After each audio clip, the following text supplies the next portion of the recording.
Una noche inolvidable, del negro Fontana Rosa.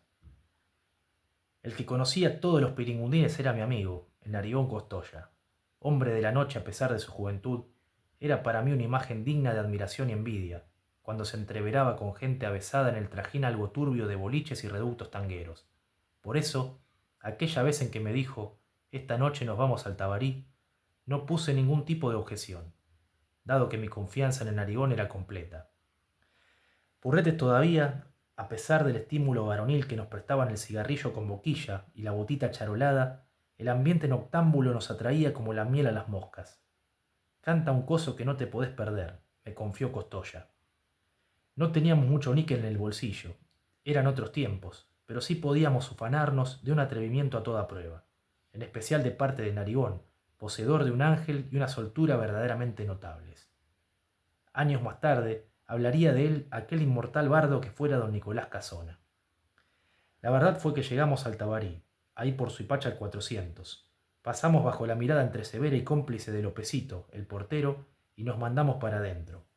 Lopecito no se dejaba engañar por nuestros bigotes ni por nuestros sombreros. Él sabía que éramos menores, pero muy a menudo el narigón le pasaba algún dato para Palermo, y así se había ganado la amistad de aquel hombre. Tiempo después me enteré de que Lopecito había muerto de una gripe mal curada, pobrecito, en un sórdido hospital de Montevideo, la capital uruguaya. Esa noche de sábado, él estaba de bote en bote y corría la bebida entre la algarabía del gentío. Gracias a la gentileza de uno de los mozos, él le tiró unas rupias, conseguimos una mesa cerca del escenario. Ya se había dejado de bailar, y recuerdo que muy pronto tuvimos la compañía de dos niñas que trabajaban en el local.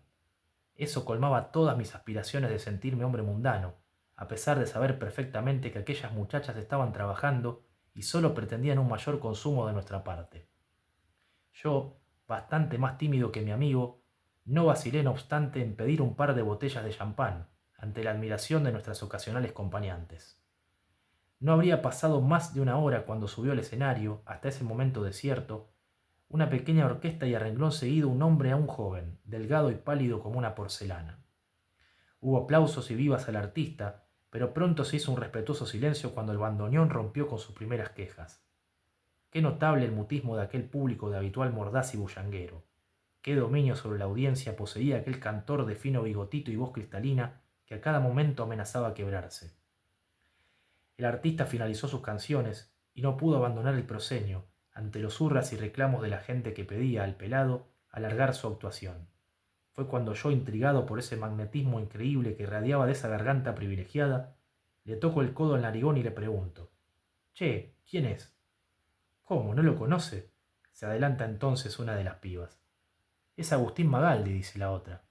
Yo, recuerdo, hice un gesto de asentimiento sorprendido, pero en verdad no conocía mucho sobre ese tal Magaldi.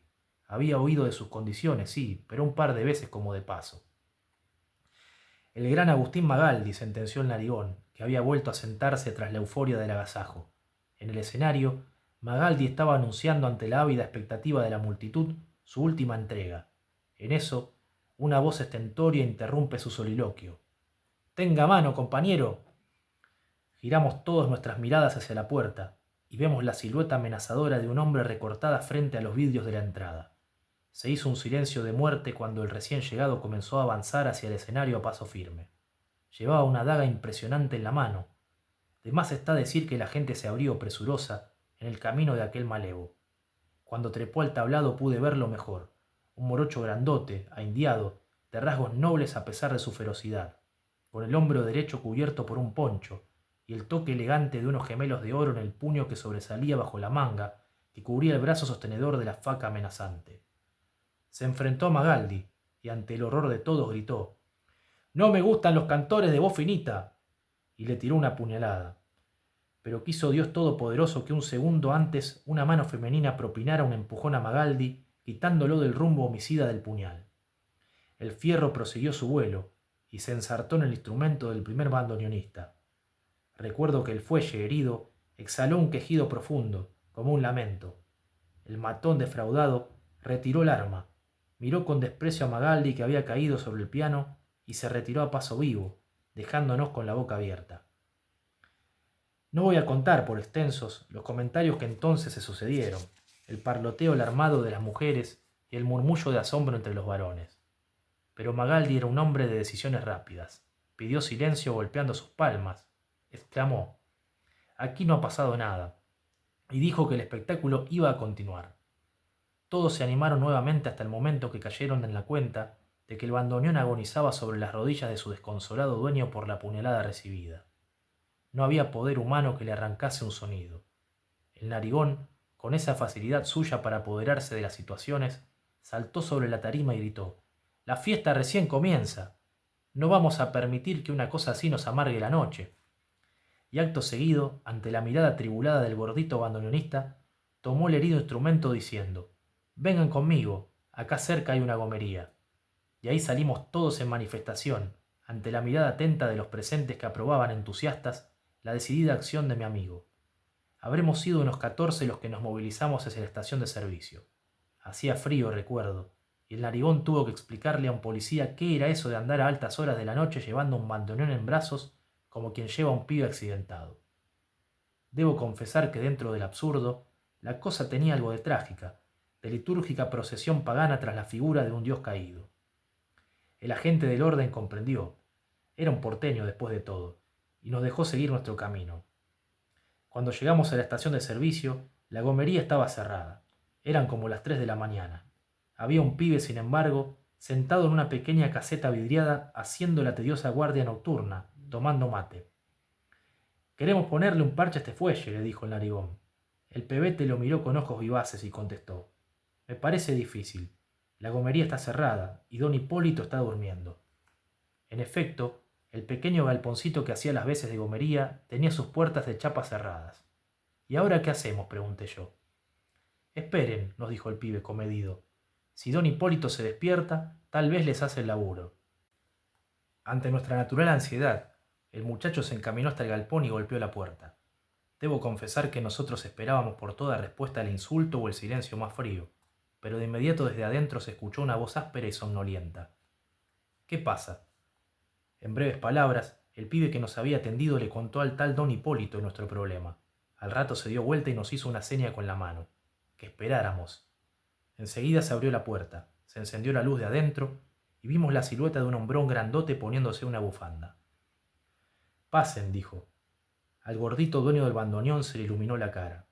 Nos metimos todos dentro de aquel tinglado y durante casi una hora presenciamos, en un silencio respetuoso, cómo el viejo y el muchacho emparchaban la herida del fuelle con un cuidado, un amor y una dedicación dignas del equipo más refinado de cirugía. Cuando hubieron terminado le pasaron el instrumento al gordito, que temblaba como un padre ante el retorno de su hijo accidentado. «¿Puedo tocarlo?», preguntó. «Por supuesto», dijo don Hipólito, y allí mismo, en ese galpón de chapa, ante nuestro grupo amontonado por la falta de espacio y emocionado hasta las lágrimas, el músico se mandó desde el alma de Rosita Melo. Puedo jurar que lloramos todos, y hubo abrazos y aplausos. Como si eso fuera poco, ni el pibe ni el viejo de la gomería, a quien habíamos despertado de su sueño de laburante, nos quisieron cobrar un peso. Pero no estaba terminada esa noche memorable para mí. Cuando volvimos al Tabarí, entre la algazara de la gente que nos recibió como quien recibe a los soldados volviendo del frente, la cosa se prolongó hasta que empezó a amanecer. Después nos fuimos un grupito, el más aguantador, a desayunar esas medialunas maravillosas al viejo Roma, el cafetín de Parador y Reconquista. Me parecía mentira estar en compañía de aquella gente de la noche, entre figuras legendarias, entre nombres que había sentido nombrar una y 1000 veces en boca de los mayores. Fue allí cuando Natalio Perinetti, el que fuera celebérrimo insider de la academia, me pasó una mano sobre el hombro y me dijo: «Pibe, de buena se salvó esta noche Agustín», haciendo referencia al suceso de la puñalada. Yo asentí con la cabeza. «Ese malevo es muy peligroso», me dijo. «Muy peligroso». «¿Quién era?», pregunté. «¿Usted lo conoce?». «¿Cómo no voy a conocerlo, muchacho?», dijo Natalio. «Ese hombre era ni más ni menos que Juan Moreira». De más está decir que el recuerdo de aquella noche ha quedado impreso en mi memoria con caracteres indelebles. Máxime cuando con los años me volví a encontrar con uno de sus protagonistas. Una noche, presenciando un espectáculo tanguero en el café de Miguel, reconocí a aquel gordito cuyo bandoneón había recibido el puntazo destinado al pecho canoro de Agustín Magaldi. El muchacho estaba un poco más rollizo aún, mantenía su expresión adormilada, pero su nombre ya era un crédito rutilante en las marquesinas de los bailongos porteños: Aníbal Troilo. Pero sin duda los detalles de esta anécdota memorable estaban destinados a no agotarse tan fácilmente. El año pasado, en ocasión de mi viaje a Estocolmo, con motivo de ir a retirar el premio Nobel con que me galardonaron, tuvo lugar una recepción de festejos en la embajada argentina. No eran muchos los invitados, pero había un ambiente de jolgorio ante la distinción que se me había concedido a mi juicio inmerecidamente. De pronto se me acerca un hombre no muy alto, semicalvo, con barba entrecana. «Usted no se acuerda de mí», me dice. «Para serle sincero, me disculpo. Yo soy Astor Piazzolla», me dice. Es de imaginarse mi emoción ante la presencia de tamaña figura de nuestra música y su cordialidad en el saludo. «Por supuesto que lo conozco», recuerdo que le dije, «pero no creo que hayamos tenido oportunidad de vernos personalmente». «Se equivoca», me dijo el gran maestro, que se hallaba casualmente en la capital sueca brindando una serie de recitales. «¿Se acuerda de una noche en que usted y unos amigos llevaban un bandoneón a una gomería para emparcharlo?» Mi asombro entonces no tuvo límites. Me quedé mirando a Astor con la boca abierta, sin atinar a soltar su diestra que aún estrechaba. «Yo era el pibe de la gomería», me dijo. Después dicen que el destino no suele manifestarse en formas evidentes. Y le digo más, dice Piazzolla sin darme respiro. El viejo a quien desperté para que les arreglara el bandoneón, don Hipólito, era ni más ni menos que don Hipólito Yrigoyen, el mismo que con el tiempo se convirtió en caudillo del movimiento radical. Aquello fue demasiado para mí. Estreché a Piazzolla en un abrazo y ambos lloramos como niños. La semana pasada nomás leo en un reportaje que la valiente mujercita que apartó el cuerpo de Agustín Magaldi del curso mortal de la hoja del puñal agresor supo también dejarnos años más tarde piezas que se enraizaron en lo más granado de nuestra verba. Esa mujer no era otra que doña Juana de Ibarburu.